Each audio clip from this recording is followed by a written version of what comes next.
want to welcome everybody today. I've got the great opportunity to interview for you guys the president and co-founder of Genesis.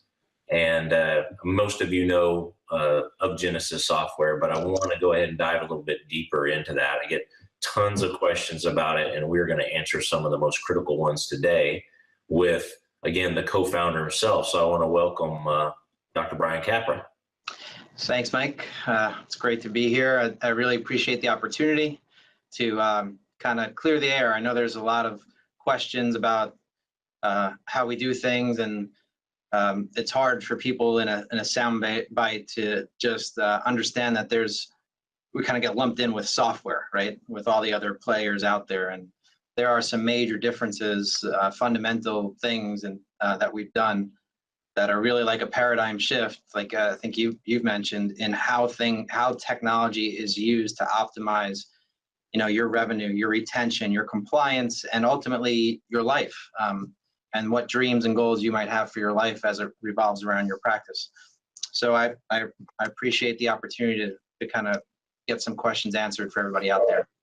Yeah, absolutely. Well, again, thanks for your time. And Brian, the first thing I want to start off with is just give everybody that doesn't know you. I've had the opportunity to get to know you over several years, but for those that don't know you, why Genesis? Why I found us? As a chiropractor, why I found a software company and do what you're doing. Yeah. So years ago when I was in chiropractic school, you're going to go out and save the planet, right? So if you would have told me that I was going to be somehow involved in a software company, or we do billing as well, as it was nowhere on the radar. I was just going out. I wanted to open multiple practices. I wanted to see thousands of patients, and I did that. I opened a practice. I worked in some really high volume clinics, as you know, and then I went and opened my own practice. And I got to the point where I was using software. I had a really bad billing company. I was actually looking, ironically, for a solution for my billing, my insurance billing, so a company that would get me paid. And I met two gentlemen. One was a former CIO on Wall Street. Another was a computer science graduate from Princeton University, because my practice was in Princeton, the town, the area. So I got introduced to them through, my bookkeeper of all people, and they were building technology actually for originally financial services for Wall Street transactions, but then they saw the opportunity in a medical billing situation. And basically what happened was we started using that technology as a beta with my practice. And what happened was my collections went up by 40% by using this new methodology, I'll call it. And what it was in the cloud. And the fundamental, like we talk about the paradigm shift on how technology is used, the fundamental shift is that this technology, being in the cloud, was able to learn. And we were building rules into the system. And the system, rather than a biller going to find a claim and having to follow up on the claim at that point, the system would find the claim for the biller, the claims that needed attention. It hadn't been paid in a certain amount of time. It was underpaid. Oh, excuse me, my camera just went off. Still there? I still see. Okay. My calendar is alerting me of something. I don't know what. All right, there. Now I know I'm on. So the system was finding the claims and bringing it to the biller. So what that did for me, since it was in the cloud, with one number, I could see every single day how many claims needed to be followed up on by my follow-up team. And I could see if they were finished by the end of the day. And I also learned about the accounts receivable over 120, which is the key metric to the billing. It was just right there. It was just two numbers, right? And I could see it. I can click into it. I can see the claims. I could see what the billers were saying to insurance companies. And of course, my collections were going up. I could see a real-time, I call it vital statistics for my collections. Well, as a chiropractor, I used to say you kind of see everything through chiropractic colored glasses, right? Rather than rose-colored glasses. So I had issues above and beyond just insurance collections. I also had issues with patient retention, and what started at the time to be documentation, as we know, and that's become a bigger and bigger issue. So, but what ultimately happened was, I had this situation, and you can attest to this, I'm sure. You'd be, I'd be in the gym, or I'd be out grocery shopping or driving, or I wake up in the morning and I think of a patient that I hadn't seen in a while. And I'd go and I'd, find out, go to the office, check their chart and figure out we didn't follow up on no-shows, or we didn't present the new care plan in time, or they were showing us that they were not compliant with their visits. And that was a sign, them telling us they were going to leave our office. So I knew what I learned with billing was that there was leveraging technology. There was a better way to be proactive about billing, leveraging the technology to skip all the work that you have to do to find the claim, let the system find the work so you know exactly how much has to be done and do it. Well, I realized that with patient retention, for example, no shows, no future appointments, expired care plans, all those things need to be handled proactively. And what happens in traditional technology is those things are basically reports. You have no-show reports, expired care plan reports, patients without future appointments. Reports are cool, but they're not proactive. And so when I saw the billing, I realized, hey, if we had something like that on the front end for my patient retention, or if I didn't sign off on a note, or if a credit card on file for a patient all of a sudden was expired, if I had something that would proactively tell my team what to do, rather than having them to go around and look into reports, that would increase our patient retention. That would increase our compliance. It would increase the longevity of a client's, the lifespan of a client. It would improve their results. It would get me more referrals. So I would have to get so many new patients. And so that's where we started, 12 years ago. And the other thing with that is having all those reports, again, they're good. We have reports. But if you can't identify the most important things that have to happen in your practice that are vital, that are showing you that these patients are at risk for you losing them with one number, it's hard to manage. How do you know right now, for example, now, but in a practice, in your traditional practice, you can't tell me how many no-shows haven't been rescheduled, how many patients right now have expired care plans. With Genesis, we've summed that up into one number. It's always just one number sitting there for you across all those different types of tasks. So first of all, here's how much stuff has to get done today to optimize revenue, to optimize retention, to optimize compliance with one number. So that gives you, as an employee in the office and also the owner, it gives you a tremendous amount of control and ease of management. It just totally reduces your staff's time, but also reduces your management time and increases your results. So we increase revenue by 62%, compliance by 26%, and retention by 32% using this methodology, which we call single point management. So that I started this 12 years ago with that mind of, hey, this has got to be, ultimately, I learned a way a new technology worked, and then I figured out, hey, how can we apply that to really save more lives?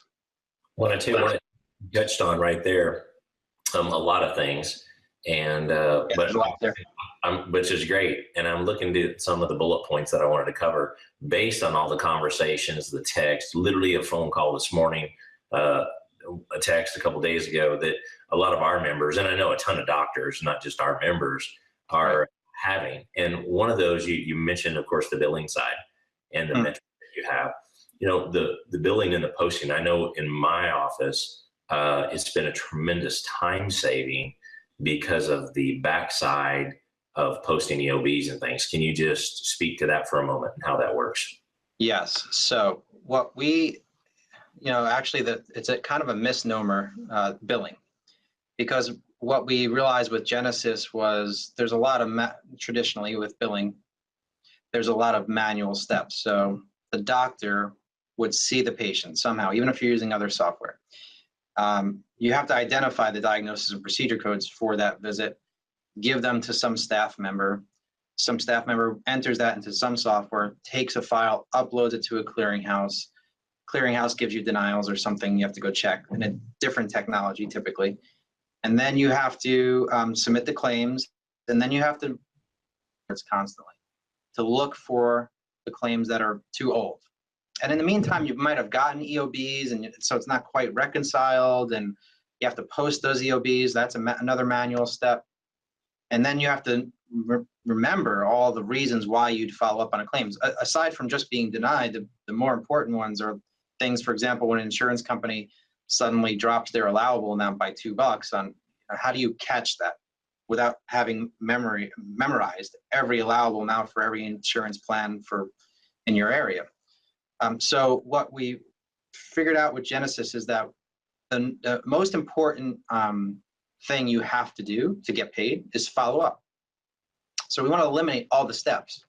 So that's where we started with, as you're seeing the patient and you're doing your note, it drives the diagnosis and procedure codes for you. And when you're done with your patient, and you don't have to do that every visit, but as visits go by, it's copying from the previous visits, and you're checking against your note with a button. But when you submit that claim is to the insurance company. Now, if there's any errors, you forgot to put their birth date in their account, or you didn't put their insurance information, it's going to send it back to you one place, always one place to do all your work on a screen. We call it a workbench, and you just handle that issue, update it, and it's resubmitted right from that workbench. So as your staff, they just stay in one place. They don't have to go to dozens of reports in memory where they left off last. It's a claim, it's a no-show, it's a patient with an expired care plan, it's a task, right? So now that they can update everything in real time and a claim goes out in real time, the system now knows when it's due for follow-up. If it hasn't been paid in 30 days, then obviously it's due for follow-up. But one of the key things, and you said this, is the posting of EOBs is all automated. So you don't have to, you can get checks in the mail and all that, but we're also getting it's called electronic remittance advice. Those things are posting into the system, and the system, as soon as those posts automatically happen, it knows this claim is overdue, this claim has been underpaid, on this claim, this line item got paid, this one got denied, this one got underpaid, and it knows what to do with the claim. So if it's any one of those exceptions, it would take it and route it to the follow-up team. Now, the follow-up team could be in your office, which I think you're doing now. A lot of docs outsource that to us, where we have follow-up teams. We have hundreds of resources that just do follow-up. So we actually don't consider ourselves a traditional billing company. We're a follow-up company. The beauty of having it in the cloud and everything automated is that even if you're outsourcing it with us, you can see the numbers in real time. How many claims we have to follow up on for you? You click on it.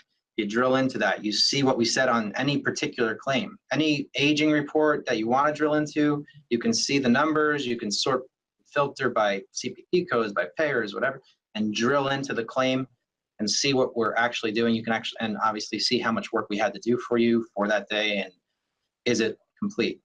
So the traditional problem with billing was you felt like you lost control, right? You didn't want to outsource your billing because you would lose control over it. You'd lose transparency. With it being in the cloud and 100% transparent, you have more control than in most cases you would have in your own office using other technologies. Right. So it's completely automating that revenue cycle.